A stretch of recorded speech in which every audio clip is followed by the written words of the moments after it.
Claudia Sheinbaum Pardo, política, académica, científica y ahora aspirante a la Coordinación Nacional de Defensa de la 4T. Si llega a la presidencia, lo primero que le tocará será aplicar el Plan C de López Obrador, una reforma total al Poder Judicial y al INE. Si se aprueba esta iniciativa, reforma constitucional, se va a dar la jubilación inmediata de todos los ministros. Sheinbaum tuvo un gran éxito en la Ciudad de México en el tema de seguridad, pero los retos a nivel nacional son mucho mayores. La Guardia Nacional, la idea es que siga perteneciendo a la Secretaría de la Defensa Nacional. Hay esta idea de que va a ser parte del ejército, no, es una comandancia distinta. El próximo sexenio, el nearshoring detonará en México. Será una oportunidad histórica para crecer a niveles de China y la India. Yo creo que hay que aprovecharlo, evidentemente, y hay que hacerlo bien. Ya no hay que pensar solo en crecimiento del Producto Interno Bruto, sino en crecimiento con bienestar. Muchas industrias como la farmacéutica podrían traer no solo nuevas inversiones, sino también conocimiento y desarrollo al país. Me reuní con la empresa Moderna, de las vacunas del COVID. Sí. Hablamos mucho de cómo México, por ejemplo, tiene un potencial enorme de investigación científica médica. La ex jefa de gobierno ve con escepticismo las criptomonedas y no ignora el abuso de las comisiones bancarias. Esto debe cambiar. ¿Cómo ves este tema de criptomonedas? Porque, bueno, se cuela. Es muy riesgoso, es muy riesgoso. Hola amigos y amigas, ¿cómo están? Soy Nacho Rodríguez y bueno, el día de hoy vamos a entrevistar en el trayecto que obviamente está en un recorrido aquí en el Estado de México a la doctora Claudia Sheinbaum, que bueno, está buscando ser la coordinadora del movimiento. Y bueno, pues doctora, ahorita en Tecámac mucha gente. Mucha gente, sí. Hay mucha cercanía en todo el país, pero particularmente en el Estado de México, pues por la cercanía con la ciudad. Nos conocen bien y saben del trabajo que hemos hecho ahí. Sí, yo supongo que aquí... Y es una zona muy obradorista también. Aquí la presidenta municipal, Mariela, ha hecho un muy buen trabajo. Y bueno, el triunfo de Delfina también está... Sí, está a flor de piel, además, y aquí está el AIFA en Tecámac, entonces sí hay muchas razones. Y la verdad muy bien recibida, muy contenta. No, súper bien, la verdad es que después de ver y escuchar y leer a Loret de que dicen y Reforma de que no hay gente. No hay gente y de repente le quitaban y bueno, pues obviamente, pues no es una mentira, pero pues uno que lo ve, yo que llegué desde como una hora antes de que llegara usted, pues está la gente ahí metida, obviamente. Sí, ¿no? La gente viene con gusto. Pero quiero aprovechar esto y fíjese, doctora, le escuché las otras entrevistas, no quiero realmente preguntarle lo mismo a otras entrevistas, pero hay algo que sí no le he escuchado. Por ejemplo, vamos a fantasear un poco que usted efectivamente gana la presidencia y después va a llegar un momento clave donde va el presidente saliente Obrador empatar con usted y va a ser el momento en que él mande 3 iniciativas, suponiendo también, claro, que gane Plan C funciona en 2/3 partes y va el de los ministros, el Poder Judicial. Le digo esto porque a usted le va a tocar en dado caso publicar ese decreto porque es una reforma constitucional y tiene pues un camino por recorrer. ¿Cómo ve usted eso? O sea, al final, si llega a la presidencia, lo primero que va a hacer eso. Sí, estoy de acuerdo, porque el Poder Judicial, se ha hablado mucho de la corrupción en México y siempre se hablaba de la corrupción del Ejecutivo, por supuesto de cómo durante años los presidentes se dedicaron a servir a unos cuantos y a servirse de paso. Y pocas veces se habla de la corrupción del Poder Judicial. Casi nunca. Y realmente es un poder pues muy endogámico, por decirlo así. Sí, así se estableció en la Constitución, no es que sea de otra manera. Pero realmente lo que ha pasado a lo largo de todos estos años, y no vas a dejar mentir ni quien nos escucha, es que la justicia se hace para el que tiene dinero. Claro. Y el pobre realmente pocas veces tiene acceso a la justicia. Incluso a mí como jefa de gobierno, mucha gente acercándose diciendo, inclusive gobernando yo, pues, aquí hay una detención injusta y no tenemos acceso a la justicia realmente, el juez no hizo lo que le correspondía. Y luego ya en particular en la Suprema Corte de Justicia hoy, pues realmente hay un bloque dentro de la Suprema Corte que trató de cambiarse porque el presidente tuvo la oportunidad de presentar pues personas que fueron electas por el Senado. Y la verdad es que se les olvidó de dónde venían y qué representaban, porque en México hubo un cambio. Entonces hubo una traición ahí, y hoy pues ese bloque de la Suprema Corte aprueba todo lo que vaya en contra del presidente, o libera delincuentes que es evidente que van a provocar una situación de violencia en el país, y más parece una decisión política que una decisión jurídica. Pero a usted le va a tocar, doctora, finalmente, repito, estamos fantaseando, ¿no? Pues para cuestiones de legalidad. Le va a tocar que lo que no se dice es que si se aprueba esta iniciativa, reforma constitucional, se va a dar la jubilación inmediata de todos los ministros. Eso ya sucedió en el 94, el famoso cedillazo, y le tocaría a usted finalmente firmar ese decreto con una jubilación inmediata, precisamente para que, bueno, al final se han votado los nuevos ministros, magistrados también. Yo no sé qué. Sí, se tendría que llevar a cabo de acuerdo con lo que pues establezca la reforma. ¿Está de acuerdo usted? De los ministros. Le van a poner, va a ser el Claudiazo 2, o sea, no, porque Claudiazo, pues va a ser una reforma que va a venir de una votación masiva en el 2024 a favor de que siga la transformación de México. Entonces, sí, usted estaría de acuerdo en publicar ese decreto. Acuerdo. Sí, totalmente. El segundo decreto es el del INE, donde también va a ser un poco lo mismo. Se va a desaparecer el INE como tal, que está en un nuevo instituto, y todos los actuales consejeros también dejarían sus funciones. Porque está bien decir eso, se desaparece el INE, pero se mantiene como un organismo autónomo que va a organizar las elecciones. Sí, se va pero más democrático, con menos costo para el erario público, y que fortalezca la democracia. Entonces, por supuesto que vamos a estar de acuerdo, pero además la idea es que pues todo el proceso electoral del 2024 tenga banderas que tienen que ver con un sello propio, yo le llamo así más que cambio, sello propio, y estas banderas que son banderas del movimiento. Entonces va a ser una decisión del pueblo, no va a ser una decisión de la próxima presidenta, sino una decisión del pueblo que decide que tienen que seguir los cambios en el país para fortalecer la democracia. Y bueno, entonces... Y la justicia. Y la justicia, claro. Y la tercera va a ser lo de la Guardia Nacional. Pero ahí usted presentó un reto en particular por la reforma constitucional de la Guardia Nacional, en donde decía que el Ejército y la Marina, pues ahorita pueden hacer labor de seguridad pública, pero cuando usted llegue, ya no. Ya van a tener que encuartelarse según esta reforma constitucional, que incluso fue avalada por ahorita este año, ¿no? Ahí sí, ya sabemos creo que muy exitoso ejemplo de la Ciudad de México, pero bueno, pues ya no va a tener estos dos elementos de las Fuerzas Armadas. Sí, pero vamos a ver en su momento, porque, a ver, el presidente creó la Guardia Nacional, que es una institución muy importante, en sustitución de aquella Policía Federal que tuvo muchísimos problemas. Entonces, la Guardia Nacional, la idea es que siga perteneciendo a la Secretaría de la Defensa Nacional. Hay esta idea de que va a ser parte del Ejército, no, es una comandancia distinta, y que aprovecha pues todas las virtudes de la disciplina militar, de las instalaciones mismas de los militares para poder formarse. Ahora, la Guardia Nacional como institución tiene que consolidarse en muchos sentidos, consolidarse como una fuerza propia. Yo digo, siempre tiene que consolidarse como primeros respondientes, tiene que consolidarse en su relación con las policías estatales, sobre todo. En la Ciudad de México tuvimos pues muchísima coordinación y muy buena. Y tiene que estar pues en ese lugar. Es difícil pensar que la Guardia Nacional sea una institución que no tenga una relación con la Secretaría de la Defensa Nacional. Y al mismo tiempo, a ver, hay que preguntarle a muchas comunidades en México en donde la policía estatal está cooptada por el crimen. Las policías municipales cooptadas por el crimen o con muy pocos recursos. Y que a los únicos que tienen pues es a la defensa y a la Marina como parte del apoyo para la seguridad.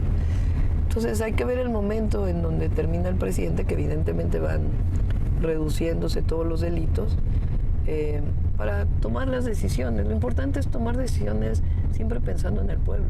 no en lo que te digan los medios de comunicación o unos cuantos intelectuales, sino realmente pensando en la seguridad del pueblo. López Obrador ha tenido un montón de aciertos. Sin embargo, yo me acuerdo muy bien, y se lo dijo en la campaña presidencial, él tenía una propuesta de punto final, que cuando él llegara a la presidencia, él no iba a perseguir a ningún expresidente. Y la es que lo ha cumplido. Doctora Claudia Sheinbaum, ¿usted qué opina de eso? Pues ya estaríamos en un momento distinto, ¿no? Ya el 2024 pues vamos a haber vivido 6 años de una gran transformación. Y yo creo que la tarea fundamental es la consolidación. En términos de seguridad, con esto que mencioné y además pues con el ejemplo que hemos tenido en la ciudad realmente que ha sido muy exitoso. Pero en muchos otros temas nos va a tocar la consolidación de muchos proyectos de infraestructura que van a ser inaugurados por el presidente y que hay que consolidarlos para que realmente sean polos de desarrollo regional. El sureste es uno, pero no solo. Hay obras muy importantes. Ahora estuve en Sonora, todo lo que tiene que ver con el Plan Sonora, con la modernización del puerto de Guaymas, la carretera Chihuahua-Guaymas. Pues todos esos son obras de infraestructura que generan polos de desarrollo.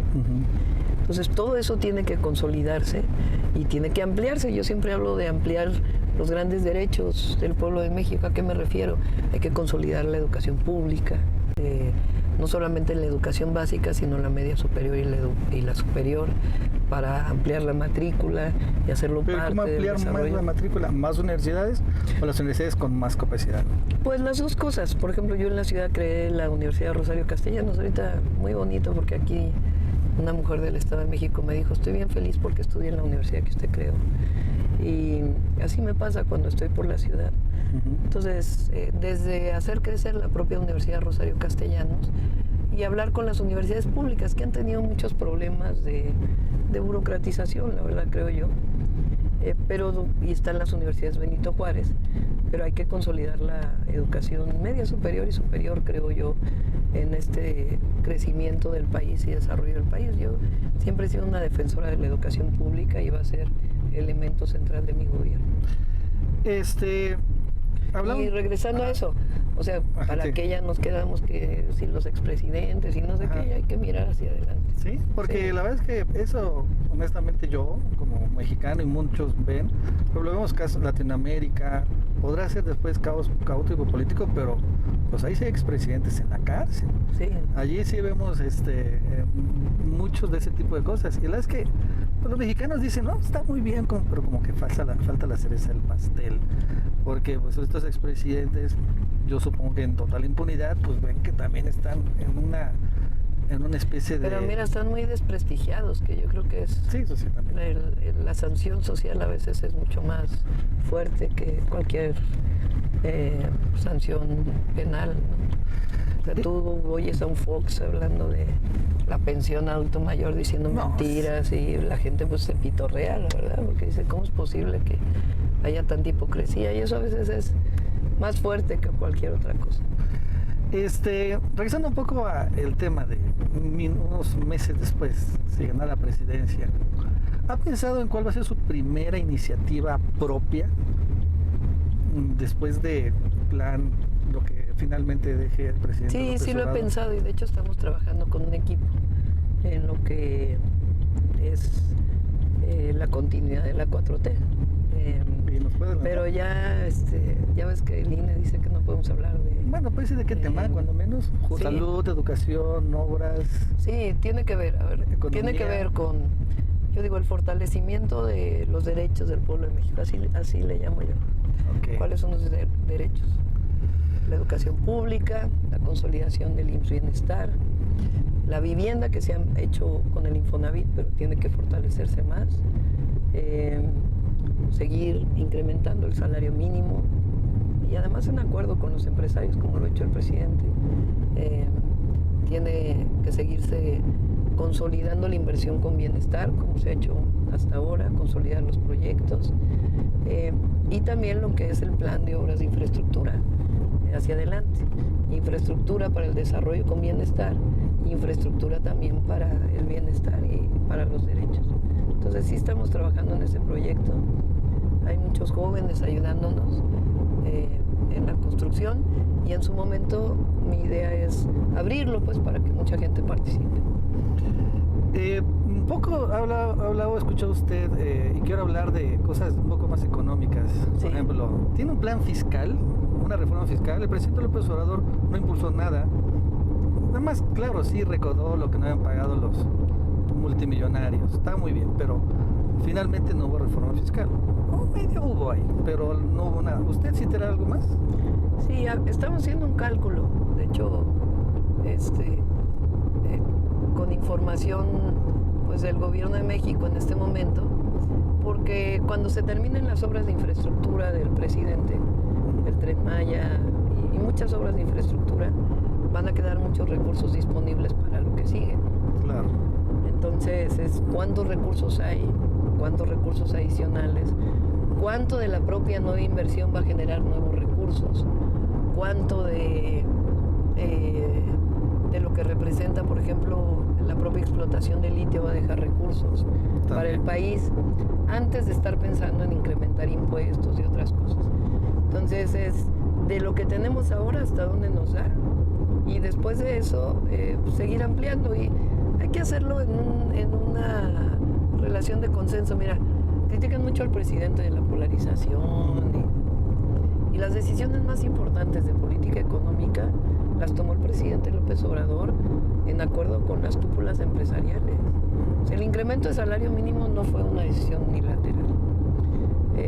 La reforma al sistema de pensiones no fue una decisión unilateral. La reforma al outsourcing no fue una decisión unilateral. Y evidentemente pues han generado mucho mejores condiciones de vida. Y eso también permite que haya estabilidad política.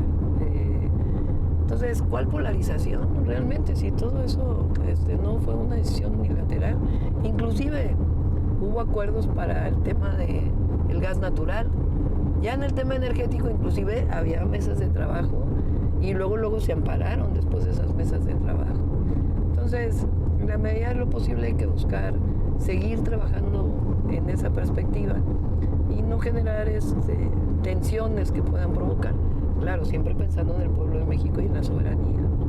Pero, por ejemplo, hay nuevas cosas, o sea, que un plan fiscal no necesariamente subir impuestos tal vez a los trabajadores, pero, por ejemplo, en Europa está este famoso impuesto patrimonial, ¿no? Sí. Un impuesto como que a los más ricos, incluso también le quieren poner a Argentina, creo, un impuesto de este tipo. Sí, Petro hizo una reforma fiscal también. ¿Cómo ves esta razón? Sí, lo que pasa es que no podemos hablar ahorita de va a haber una reforma fiscal. Pues hay que trabajar hasta dónde nos da. Mira, yo la verdad creo, por ejemplo, que hay, por esta cuestión también que hizo la Suprema Corte de quitarlo de la corrupción como delito grave. Delito grave. Hay muchísimos factureros que siguen operando en el país. Sí, debe ser un montón. La verdad. Entonces, yo creo que estarás de acuerdo conmigo y que nos escucha de que hay que entrarle eso primero, ¿no? Okay. Antes de plantear una reforma más profunda, porque todavía hay mucho ahí que puede representar ingresos para el país. Doctora Claudia, pues el otro sexenio va a ser, todo indica, el boom del nearshoring, la relocalización, ¿no? Que ya estamos viendo que, bueno, está provocado ahorita que esté el superpeso y que se siga apreciando más, y bueno, las remesas siguen aumentando, y la verdad es que pues van a llegar fábricas de chips de Taiwán allá en el istmo de Tehuantepec, en fin, ¿no? Hay un montón de cosas ahí. Le va a tocar, o le tocará al próximo presidente o presidenta este tema. Y bien dicen, es un gran momento, una gran oportunidad. Y bueno, pues no se puede desperdiciar también. ¿Cómo ve? ¿Cómo debería ser finalmente México en este momento nuevo que generó el COVID, generó esta guerra comercial entre Estados Unidos y China, para aprovecharlo? Yo creo que hay que aprovecharlo, evidentemente, y hay que hacerlo bien, porque yo ahora he tenido muchas reuniones con empresarios y inclusive recientemente tuve una reunión con Coparmex y me dio mucho gusto porque el presidente de la Coparmex decía que ya no hay que pensar solo en crecimiento del Producto Interno Bruto, sino en crecimiento con bienestar. Me quedé sorprendida porque wow, pues, realmente eso no se escuchaba antes. No. Y yo creo que ese es el gran reto. Es decir, parques industriales, como los 10 parques industriales del sureste, por ejemplo, que representan inversión. Pues obviamente pues hay que generar la infraestructura que permita el desarrollo de esa inversión. Pero al mismo tiempo hay que pensar en el bienestar de trabajadores y trabajadoras Sí, porque que van a trabajar ahí. Porque explotar mucho. el primer tratado de libre comercio sí trajo mucha inversión, pues toda la maquila de la frontera norte, pero también trajo empleo, sí, pero sustentado en un elemento que era la mano de obra barata. Y ese no puede seguir siendo pues la competitividad de México. Y creo que ya nadie está de acuerdo con eso. Pero al mismo tiempo generaron mucha desigualdad, porque nunca se pensó en Ciudad Juárez. Las maquilas de Ciudad Juárez, en dónde van a vivir las trabajadoras, por ejemplo, son las principales mano de obra de la zona. ¿Qué sistema de cuidados van a tener esas trabajadoras? ¿A dónde van a ir los hijos e hijas de esas trabajadoras? ¿A qué centro de salud y qué hospital van a ir? ¿A qué escuelas? Entonces, yo por eso digo que hay que aprovechar toda esta inversión y aprovechar que esa inversión genere bienestar. Entonces, implica una nueva planeación urbana en las zonas donde van a estar esos parques industriales, implica infraestructura para esa planeación urbana, implica realmente una esperanza de vida distinta. Y ese es, yo creo que el gran detonador. O sea, no solamente la inversión per se, ya no puedes medir en inversión extranjera directa, en Producto Interno Bruto, sino realmente en bienestar que va a traer esa inversión. Y yo creo que hoy inclusive los empresarios están en esa tónica. Eso no quiere decir que te vas a tardar 10 años en la planeación y a ver cuándo llegan las inversiones, no. Pero que realmente se esté empezando en ambas cosas para que realmente la inversión genere empleo digno, salarios dignos y al mismo tiempo pues todo lo que va acompañado del bienestar, del buen vivir de una familia. Y esa es yo creo que la gran oportunidad que hay hoy en México y que estamos trabajando ya inclusive en varios de estos temas, en dónde están los grandes corredores industriales. Antes de salir del gobierno platiqué mucho con Raquel Buenrostro, la secretaria de Economía, que ya está llevando una buena parte de estos temas. Inclusive hablamos, por ejemplo, de cómo la zona centro, incluido ahora lo que Tecama, aquí el Aeropuerto Internacional Felipe Ángeles, pueden generar un corredor de industria farmacéutica, por ejemplo. Y logística también, que es muy importante para la zona. Entonces, hay mucho trabajado ya por el gobierno de México ahora y es cuestión nada más pues, de potenciarlo, pero siempre pensando en el bienestar.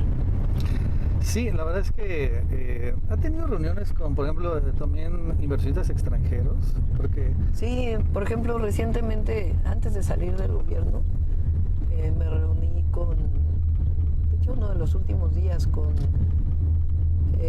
el grupo de HSBC, que venía, que es pues, el banco más grande que existe, internacional, y ellos como en México. Me reuní con la empresa Moderna, la de las vacunas del COVID, que tiene una tecnología que es el RNA mensajero, que no solamente sirve para el COVID, sino para mucha investigación. Y otras cosas que exponen. Entonces hablamos mucho de cómo México, por ejemplo, tiene un potencial enorme de investigación en muchas áreas, científica, pero particularmente investigación científica médica. Yo lo conozco muy bien porque mi madre pues es parte de ese sector de investigación. Y ese grupo puede vincularse muy bien con estos desarrollos internacionales que te permitan no solamente recibir inversión, sino potenciar la investigación, la innovación, el desarrollo tecnológico, que es, por ejemplo, parte del Plan Sonora. A mí me gusta mucho ese plan, porque representa fuentes renovables de energía, explotación de litio, pero al mismo tiempo centros de investigación mexicanos que te permitan hablar de semiconductores, desarrollo científico en esas áreas, desarrollo científico en baterías, en fuentes renovables de energía. Entonces yo creo que pensar en el futuro de México, en la nueva etapa de la transformación, pues tiene que ver con el bienestar, con los grandes derechos y con cómo potenciar estas inversiones vinculadas al desarrollo científico-tecnológico, para que México no solamente sea receptor de la inversión, sino que haya cadenas productivas vinculadas con la innovación, pues que te permitan saltar a otro nivel. Hablando de, tú como evidentemente muy apasionada del medio ambiente, energías renovables, yo he visto algo que también, las energías renovables crecen, pero la verdad es que tienen que ser fuertemente subsidiadas. Eso lo he visto mucho en Estados Unidos. Acuérdate, también Elon Musk pedía al presidente, lo reveló, un subsidio, ¿no? Y bueno, lo mandó por un tubo, pero creo que por eso mandaron una fábrica de baterías, creo que a Indonesia. ¿Tú cómo ves esta política de subsidios para impulsar las energías renovables? A ver, cuando yo, por ejemplo, está por terminarse una planta solar en los techos de la central de Abasto. Claro, es chiquita comparado con los 5 gigawatts de Sonora, ¿no? O sea, es de 20 megawatts. Pero tomando en cuenta esa planta, es una planta que podría decirse que es la más grande en un solo lugar en una ciudad. Okay. ¿Qué hicimos? Es una inversión pública de Secretaría de Energía, de Comisión Federal de Electricidad y del Gobierno de la Ciudad de México. La planta de 5 gigawatts de Sonora es una inversión pública de Comisión Federal de Electricidad. Hoy son mucho más competitivas las energías renovables que lo que eran hace 20, 25 años. Entonces, el problema es a quién subsidias y cómo lo subsidias, ¿no? Y qué incentivos das. El histórico de antes del gobierno pues, es que se subsidiaba las carreteras, se rescataban las carreteras, o sea, había una inversión privada y después si no funcionaba se rescataba por el gobierno. Eso es lo que creo que ya no estamos de acuerdo. El gran tema más bien es qué incentivos generas, si es que son necesarios, para que esta inversión del nearshoring se desarrolle no solamente en la frontera norte, por ejemplo, y qué parte, por ejemplo, de la energía produce Comisión Federal de Electricidad, considerando el 54%, y qué parte tendrían los privados, considerando el 46%. Entonces, más que subsidios, pues es una planeación para el desarrollo y cambiar pues esta lógica de que solo los privados pueden tener innovación y desarrollo. Sí, porque finalmente es que la vez que las energías renovables se convirtieron en también un discurso, ¿no? Como del de Iberdrola, sí, en donde pues nada más tenían un aerogenerador por acá, pero realmente lo que daba en electricidad era la planta de ciclo combinado, ¿no? Sí, y luego se abusó mucho de este modelo que se llama de sociedades de autoabastecimiento. En la reforma del 92 de Salinas de Gortari hicieron una trampa para que no solo CFE generara electricidad. Entonces le pusieron 3 formas: la autogeneración, la cogeneración y la generación independiente. Y entonces el sistema eléctrico nacional creció con ello. Pero autogeneración, pues en realidad quiere decir que tú pones una planta de producción de, no sé, siderurgia, que consumen muchísima electricidad, y ponías una planta pegada a tu planta, pues para el consumo de esa planta. Pero aquí generaron un mercado eléctrico ilegal. Entonces se producía electricidad en el sureste del país y se vendía a todas las tiendas OXXO en todo el país. Pues eso es un mercado eléctrico ilegal. Claro. Y además eso generó muchos problemas técnicos en las redes de transmisión. Entonces eso es lo que ya no puede ser. Más bien lo que hay que generar pues es con las fuentes renovables, porque es indispensable por el cambio climático, y al mismo tiempo la generación base, pues cómo construyes un modelo de energía eléctrica que te permita pues considerar todo. Yo me dediqué muchos años a eso. Yo fui académica de la UNAM en el Instituto de Ingeniería y yo tenía un modelo de planeación energética con alumnos. Un alumno hizo una tesis, lo mandé a Dinamarca, ¿sí? Con una beca de la UNAM, y se fue allá a aprender un modelo de planeación, y su tesis se llama ¿Cómo hacer México 100% renovable? Entonces estaba sustentado en un modelo nacional y este modelo de planeación energética. Sí se puede. Sí se puede. Por supuesto que no es de la noche a la mañana, pero hay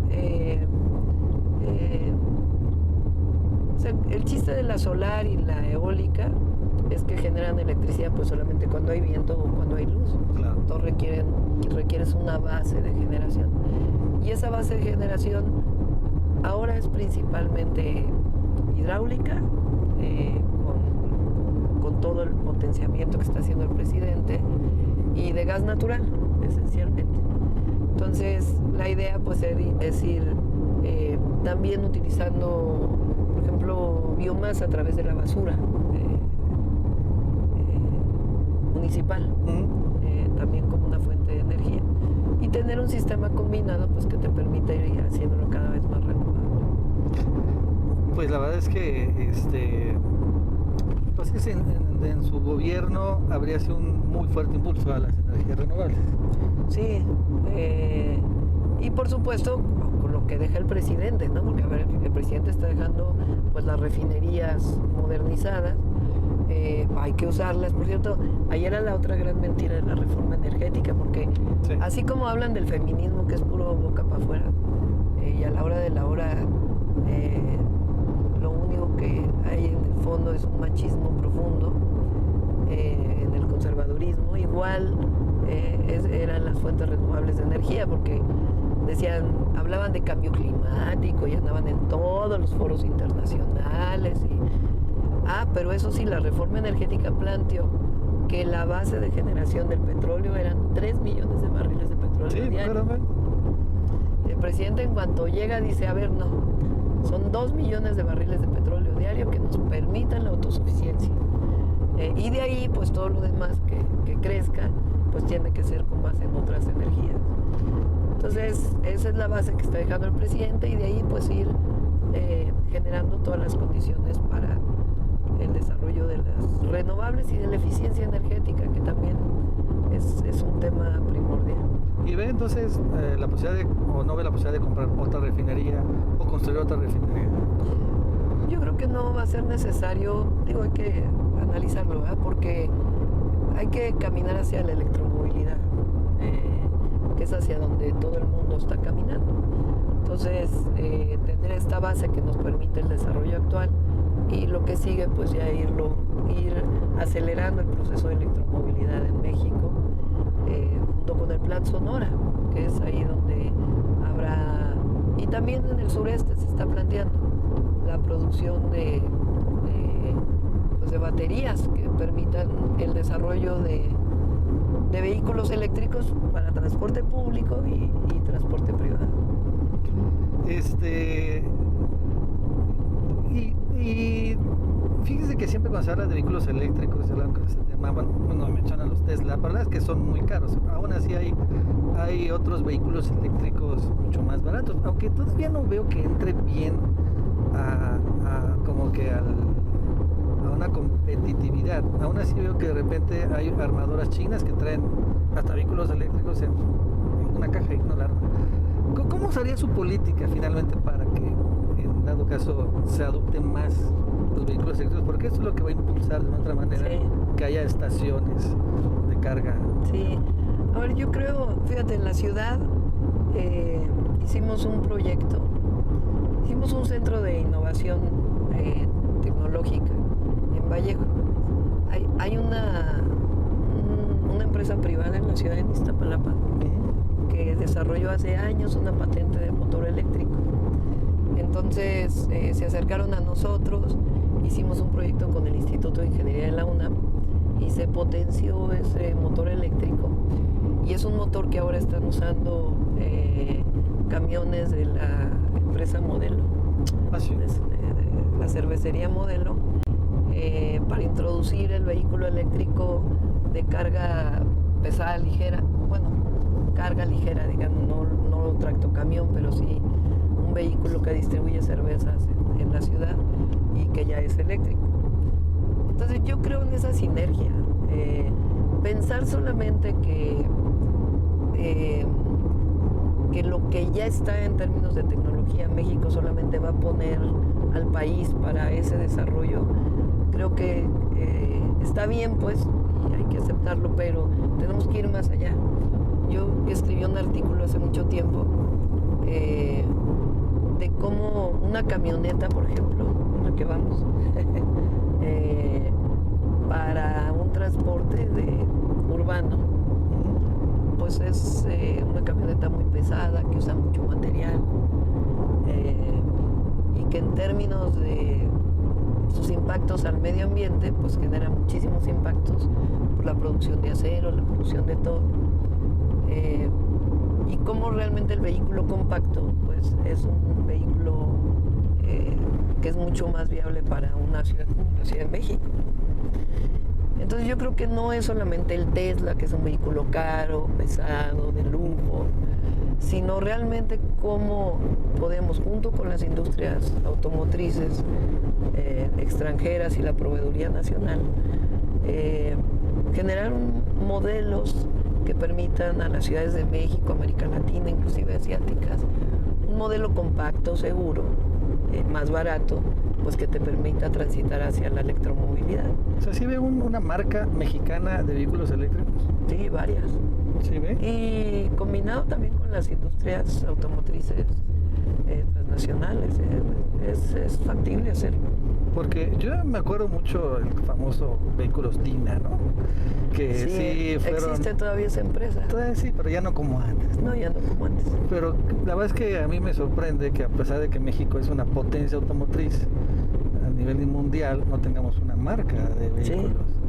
Mientras Brasil tiene hasta una marca de aviones. Sí. ¿Tú ves que haya posibilidad de que en este tema del nearshoring, lo que me estás comentando de ya el cambio de la electromovilidad, oportunidad de ver marcas mexicanas transnacionales de ese tema? Sí, y en vínculo también con las empresas internacionales, ¿no? No es que estén separadas. Lleva su tiempo el diseño de un vehículo, claro, evidentemente, sí. Pero eso no quiere decir que no lo vayas a hacer. Entonces, yo creo que solo pensar traer la tecnología y no permitir que haya una sinergia para el desarrollo propio, pues son grandes ejemplos que se hicieron en países asiáticos, que permitieron también el propio desarrollo tecnológico, que no se da de un año a otro, pero México tiene muchísima creatividad y tiene una comunidad científica pues muy potente, la verdad, que hay que vincularla con la industria también, que te permita pues potenciar estos desarrollos, no solamente la mano de obra calificada, que también es importante, sino pues ir un paso más. Yo creo que es factible hacerlo y es deseable. En otros temas, antes de que ya creo que vamos a llegar al destino, me gustaría hablar de temas financieros, Claudia. Sí. Yo no sé tú, pero todavía creo que México se sigue cobrando un montón de comisiones, ¿no? Solo el año pasado los bancos rompieron récord aquí, 220 mil millones de pesos en utilidad, y no sé cuánto fue en comisiones. Y la verdad es que esa sí es una reforma pendiente. ¿Cómo ves tú? ¿Será que hay una reforma para limitar, regular las comisiones que la verdad es que todavía siguen siendo Sí, hay que hablarlo con los bancos, porque mira, ellos hicieron ahora entre varios bancos, ya ves que cuando vas a un cajero automático te cobran una comisión si no es del banco. Entonces entre varios bancos hicieron un convenio para que no tuvieran que cobrarse comisiones. Entonces es factible hacerlo. Entonces hay que hablar con ellos es para... factible, pero sí. Solo que pues es que es el gran negocio, ¿no? Sí. No creo que no estoy de acuerdo. Tan fácil. Sí. Entonces tú sí ves una reforma así de... Sí, pero hay que hablarlo con los bancos. Porque yo creo que, repito, esta idea del presidente de generar la mayor parte de los acuerdos por consenso ayudó mucho también a la estabilidad política. Y eso hay que buscar con los bancos, y yo creo que están abiertos a propuestas de este tipo que permitan primero potenciar el desarrollo del país y después el Banco de Bienestar, que ha sido muy importante y que hay que consolidarlo. Fíjate, se habla mucho de lo que hizo el presidente de la India en bancarización. Pues el presidente también lo está haciendo con el Banco de Bienestar. Sí, la verdad es que... Son pues más de 8 millones de familias que se están bancarizando, y hay que potenciar el Banco de Bienestar también para que los programas sociales y el propio recurso del gobierno pues tenga un potencial mayor y que las ganancias asociadas a ellos sean para la propia inversión. Pero como que el Banco del Bienestar está como medio limitado, ¿no? Nada más a... Hay que potenciarlo. No, hay que no veo como potenciarlo, hay un que banco consolidarlo. comercial como tal. No, pero hay que potenciarlo para... Que puede ofrecer créditos de casa, créditos automotrices, pues, créditos... Vamos a ver si se puede llegar hasta allá. Por lo pronto, que las ganancias generadas por los intereses de cualquier banco asociados a los programas de bienestar, pues se queden en los programas de bienestar. Las criptomonedas, Claudia. Ese es más complejo. Sí. Fíjate que hay una propuesta, no sé, esto internacional que está moviendo mucho de lanzar, pues, una especie de que los bancos le hacen, bancos centrales, su propia moneda, criptomoneda, ¿no? El criptopeso, el criptodólar. La verdad es que, ¿tú cómo ves? Esto incluso dicen que podría llegar un momento en que este dinero te controlaría la vida. Solo podrás gastarlo de determinada fecha, en determinados productos, algo así. ¿Cómo ves este tema de criptomonedas? Porque bueno, se cuela, ¿no? Se cuela. No, por lo pronto el sistema financiero utilizan mucho los cárteles criminales. Es muy riesgoso, por lo pronto, ¿no? Digo, hay que ver en el futuro que se desarrolla, pero por lo pronto yo creo que es muy, muy riesgoso, ¿no? Ya ha habido países que se metieron a eso y que tuvieron un problemón, ¿no? Entonces, El Salvador se metió con todo, ¿no? Exactamente. Con todo y compró caro y se devaluó el Bitcoin. No, a ver, o sea, yo creo que el modelo de estabilidad financiera del presidente hay que conservarlo. Lo que ha logrado en términos de disciplina fiscal, monetaria, pues evidentemente es un gran logro de la 4T y eso tiene que seguirse conservando. ¿Cómo evalúas al Banco de México, lo que ha hecho en el sexenio del presidente? Bien, yo creo que bien. Victoria ha hecho un buen papel. El Banco de México se creó aquí esencialmente para controlar la inflación. Y por supuesto como un banco autónomo, ¿no? Entonces la autonomía pues hay que seguirla conservando, evidentemente. Y hasta ahora pues ha funcionado bien. En todo caso, si requiere pues alguna discusión adicional, pues hay que trabajarla, ¿no? Hasta el momento no he pensado yo un tema adicional. O sea, tú ves que el Banco de México, entre todo, de las pocas instituciones autónomas que sí han hecho su labor autónomamente bien. Sí, al principio, y ahora también creo que están entendiendo el nuevo marco de desarrollo del país. Porque al final, de todos modos, impacta. Por ejemplo, el Banco de México ahorita que tiene muy altas tasas de interés, y entiendo por el tema de la inflación, pero impacta mucho en el financiamiento, ¿no?, de los gobiernos. Sí. Por ejemplo, la Fed en Estados Unidos no solamente controla la inflación, también tiene entre su marco el empleo, ¿no? Entonces, son temas que no hay una propuesta en este momento, pero no la reflexiona todavía. Hay que porque bien dices tú, aquí el Banco de México tiene la inflación, muy bien, y entonces sacrifica todo por la inflación. Sí. Y uno se pregunta, bueno, pues si estamos a 4% de inflación, pues ¿por qué no bajas un poquito la tasa de interés, no? Pero mira, ahora se rompieron muchos mitos, ¿no? El tema de que si aumentaba el salario mínimo iba a crecer la inflación, ese mito se rompió, lo rompió el presidente y ha sido pues valiosísimo. Ya olvídate para México y el desarrollo y disminuir la pobreza, sino hasta en el marco de la discusión teórica sobre la inflación y el desarrollo y las tasas de interés, ¿no? Fíjate que la otra vez vi una gráfica, no sé si la viste tú, de Viri Ríos, que sube, bueno, cómo se compone la inflación. Y la gran pay de la inflación se compone por las ganancias de las empresas. Sí. Que dicen, subió la gasolina, entonces yo voy a subir las mercancías, y evidentemente esto genera más inflación. Sí. ¿Cómo controlar esto, Claudia? O sea, porque pues finalmente es una inflación artificial o una inflación devenida por la mucha especulación. Mucha especulación. Sí. ¿Cómo ves esto? Sí, es muy buena Viri Ríos, el libro que tiene es muy bueno, de si la pobreza, cómo combatir la pobreza, ¿no? Cómo disminuirla. Y sí, son temas que difícilmente podemos definir en este momento, pero que son temas fundamentales, que funcionan en todas las economías, no solamente en México. Porque, es algo que sucede. Por ejemplo, el control de los precios de los combustibles que decidió el presidente fue importantísimo. Si no, la inflación se hubiera agotado a más de 2 dígitos.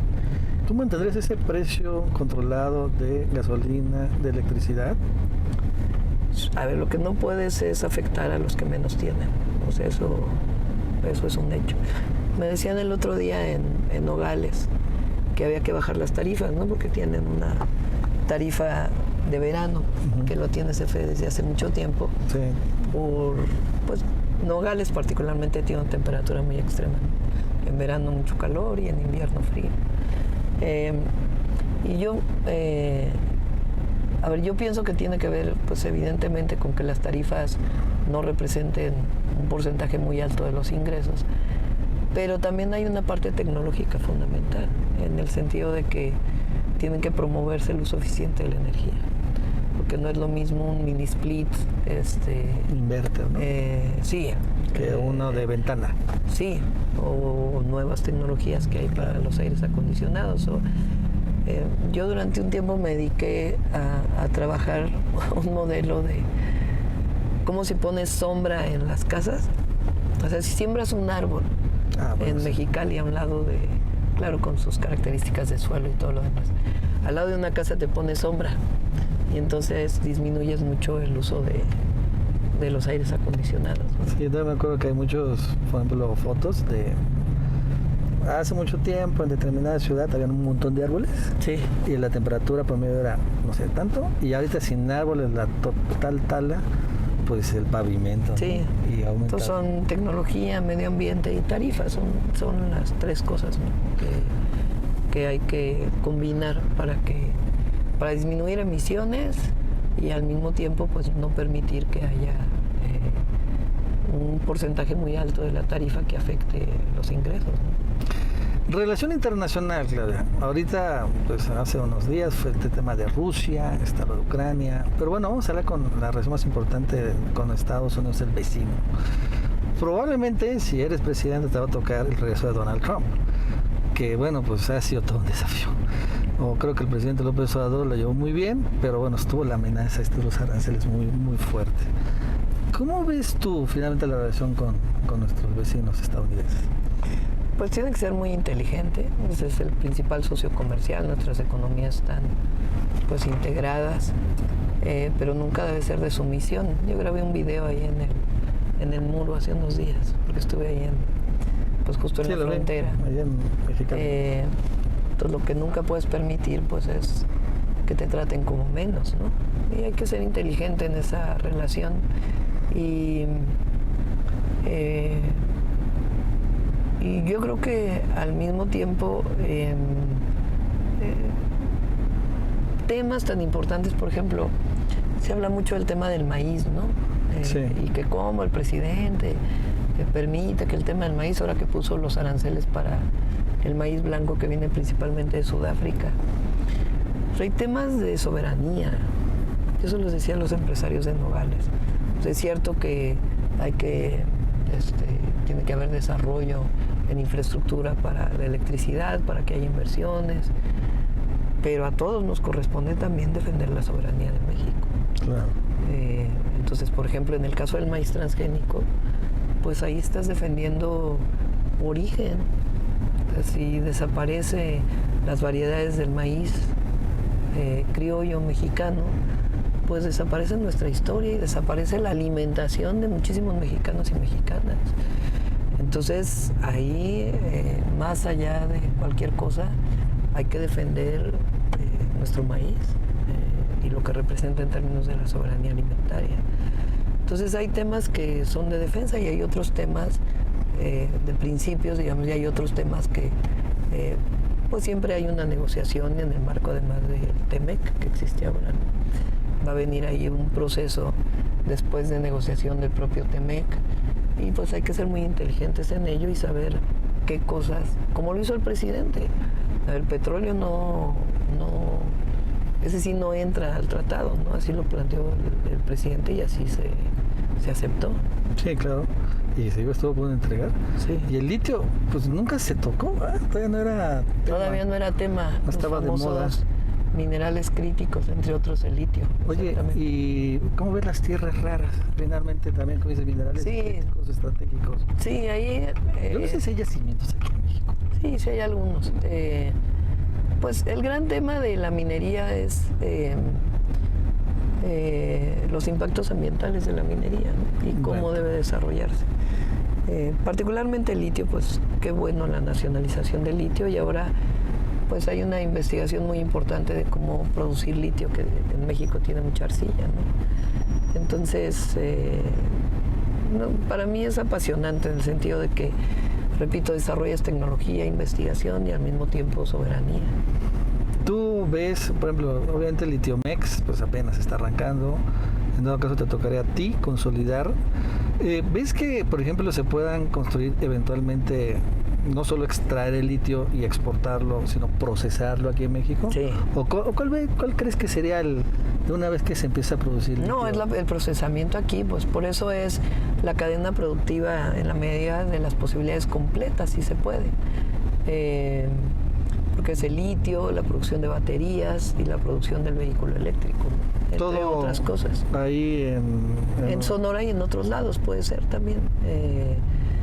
Por ejemplo, los semiconductores tienen un consumo importante de agua, entonces hay que ver en dónde podrían estar. Ese tema del agua. Reciclamiento del agua, etcétera. Y eso también el presidente, cuando fue el tema de Tesla, pues recuerda que cuando quería Nuevo León, por el agua. Sí. Bueno, ya se quedó, ok. Pero según yo, ya hay una especie de orden o decreto de que ya no se den más permisos de agua en el norte del país. En el centro, el sur, que sobra, pues sí. ¿Cómo ves eso? Bueno, yo creo que el tema del agua va a ser uno de los grandes temas del siguiente gobierno. Por el cambio climático, lo estamos viendo ahora, región centro y norte pues tienen problemas importantes de abastecimiento de agua. Y evidentemente cualquier inversión pues tiene que garantizar que no solamente es el agua para la fábrica o la manufactura que se ponga ahí, sino también los trabajadores. Claro, la vivienda. Sí. Es un tema tecnológico, de visión integral del recurso, y también es del lado de la demanda y de la oferta. ¿A qué me refiero? Por ejemplo, nosotros estábamos haciendo, porque yo no soy jefa de gobierno, una inversión en Michoacán. Ah, sí, cierto. Que la platiqué algún día.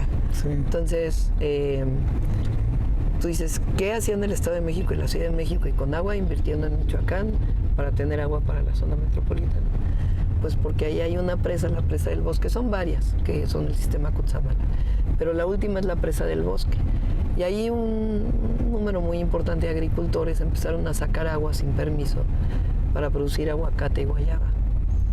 Entonces la decisión fue, ¿qué hacemos? Les cortamos las mangueras y pues, ya que dejen de vivir, no sé cuántas familias viven de eso, o generamos un proyecto para eso.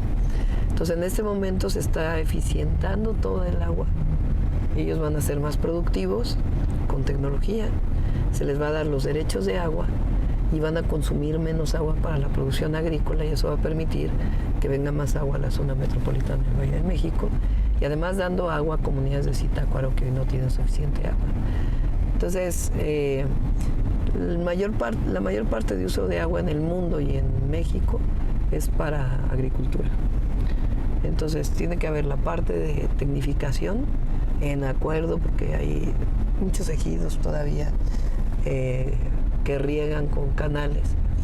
Entonces, en acuerdo social, y eso va a permitir que haya más agua para consumo humano.